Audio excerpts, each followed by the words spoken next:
Depuis sa naissance il y a 5 mois, Amar n'a pas eu droit à une visite médicale. Son seul péché est d'être né dans une prison pour femmes, à l'ombre de l'une des pires crises économiques que traverse le pays.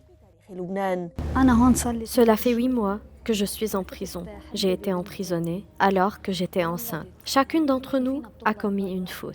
Ici, nous purgeons notre peine. Mais la sanction que nous subissons en prison est plus dure que celle imposée par la vie. Depuis que ma fille a vu le jour, aucun médecin n'est venu l'ausculter. Ma fille a 4 mois et demi. Je n'arrive pas à lui assurer du lait. Parfois, elle reste 3 jours sans lait. J'appréhende de lui donner le bain parce qu'à chaque fois que je le fais, elle a des boutons partout sur le corps. Je ne trouve même pas une crème pour la soulager. La situation des prisonnières n'est pas très différente des femmes en liberté. Comment ne le serait-elle pas alors qu'il est quasi impossible pour ces femmes de se procurer les produits de base? Nous avons besoin de shampoing, de crème, de déodorant, de vêtements. Ce sont des produits de base que nos familles n'ont pas les moyens de nous procurer.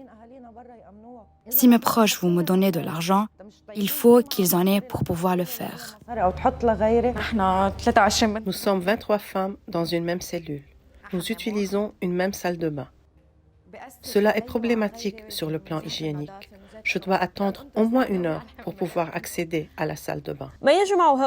Toutes ces femmes affirment qu'elles n'ont toujours pas été jugées. Selon les estimations du ministère de l'Intérieur, la capacité d'accueil des 25 centres pénitentiaires du pays a dépassé les 323%. Une surpopulation renforcée par la grève des magistrats, puisque les dossiers des détenus sont suspendus.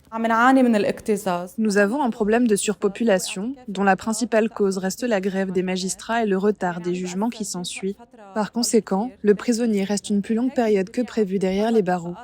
C'est la raison pour laquelle aussi la direction des prisons encourt des dépenses supplémentaires, puisque nous devons assurer son alimentation, les frais d'hospitalisation s'il en a besoin, ainsi que les frais de la vie quotidienne.